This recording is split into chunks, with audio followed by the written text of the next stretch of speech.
Cuando llega el momento de rendimiento, un factor que debes tener en cuenta es el IGB, ya que este será considerado en el monto final en la venta de un producto y servicio. Pero además de calcularlo, debes saber en qué se diferencia este concepto con el IGB justo. ¿No sabes cuál es? Aquí lo vamos a ver.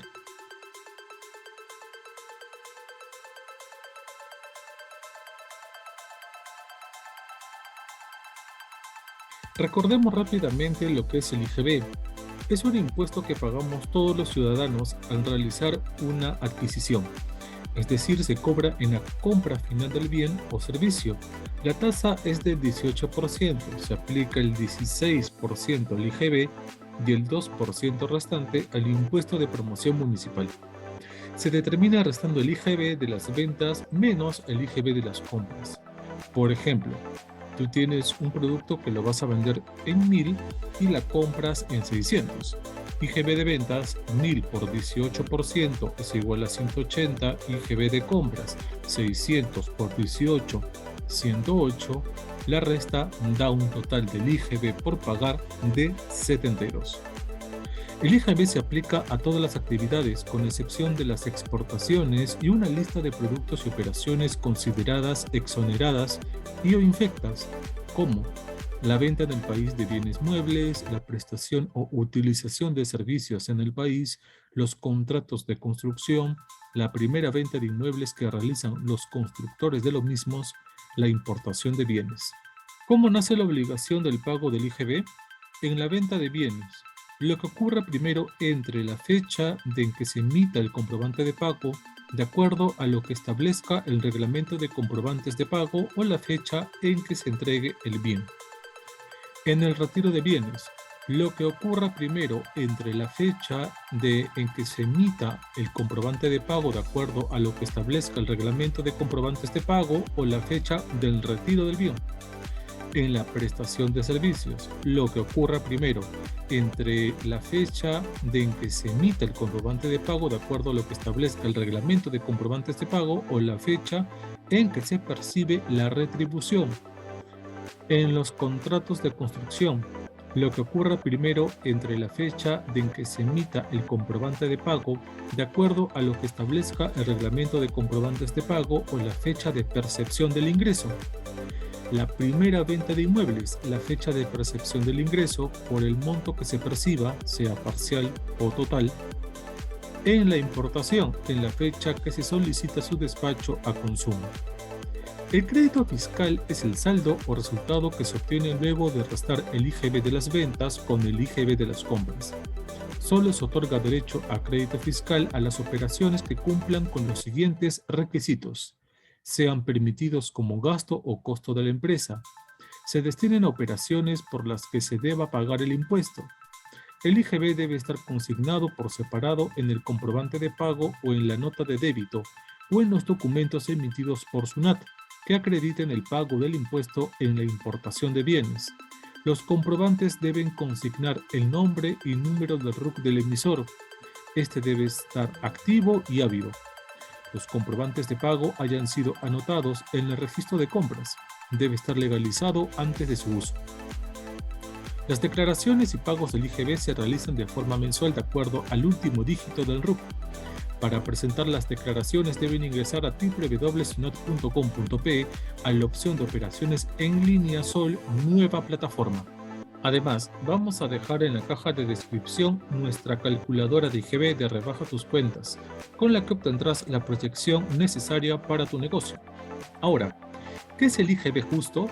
El IGB justo es un beneficio que permite a las empresas con ventas anuales de hasta 1.700 UIT prorrogar el pago del IGB hasta por 3 meses bajo condiciones establecidas.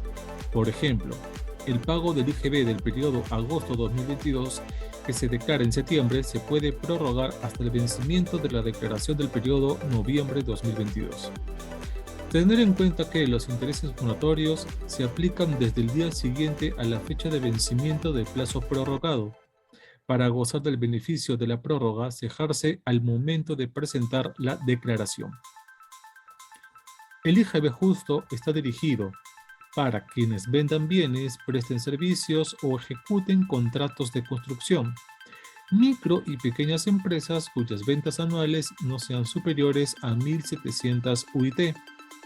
Microempresa, ventas anuales de hasta 150 UIT. Pequeña empresa, ventas anuales superiores a 150 UIT y hasta el monto máximo de 1.700 UIT.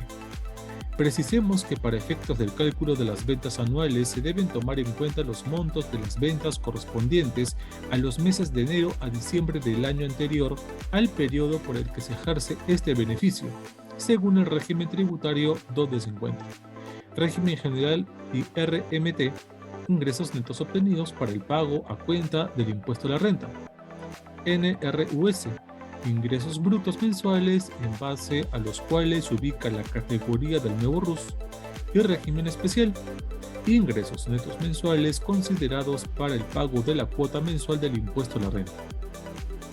Ahora bien, tenemos reglas de excepción.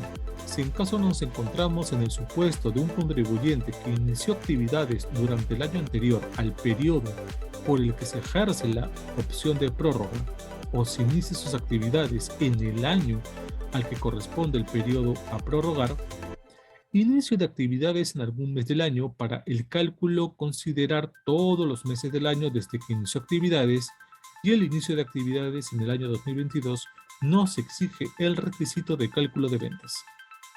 ¿Quiénes no se pueden acoger al IGB justo? Las MIPES con deudas exigibles coactivamente mayores a una UIT. MIPES cuyo titular o socios hubieran sido condenados por delito tributario. MIPES que no hubieran declarado o pagado IGB y renta de los 12 periodos anteriores a la fecha del acogimiento a la prórroga del pago, quienes se encuentran en un proceso concursal. Ahora bien, cabe la posibilidad que en el supuesto que no se hubiera declarado o pagado, hay que regularizar, pagando o fraccionando dichas obligaciones en un plazo de hasta 90 días previos al acogimiento al beneficio de la prórroga del pago del IGB de determinado periodo tributario.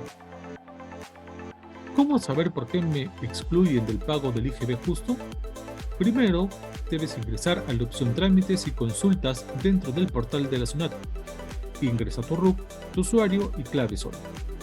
Consulta por rango de periodo tributario. El sistema solo mostrará el motivo y el detalle de la exclusión a partir del periodo tributario 2017-12. Por los periodos anteriores se mostrará el motivo, pero no el detalle del mismo. Se visualiza, entre otros datos, el periodo tributario, el estado de acogimiento, la fecha de prórroga para el pago del IGB y la fecha límite para regularizar las obligaciones tributarias de cada periodo tributario consultado. El estado de acogimiento de cualquier contribuyente podrá mostrar lo siguiente: excluido, no incorporado al padrón. Para conocer el motivo, dar clic en el botón verde. Incorporado, habilitado en el padrón. Y no acogido, marco no acogerse en el PDT 621. En algunos casos aparecerá el estado en evaluación debido a dos situaciones: que el contribuyente no presentó el formulario 621 o que el contribuyente presentó el formulario 621 pero la declaración aún no migra a los sistemas de SUNAT. Podrá solicitar la devolución del crédito fiscal generado en las importaciones o adquisiciones locales de bienes de capital nuevos al inicio de tu actividad productiva, obteniendo así una mayor liquidez. De esta manera sabes de las obligaciones y hasta beneficios que tienes al tener un negocio formal en el Perú. No olvides que en rebajotuscuentas.com tendrás la facilidad para obtener dinero a través de un préstamo con garantía hipotecaria para comenzar con tu emprendimiento.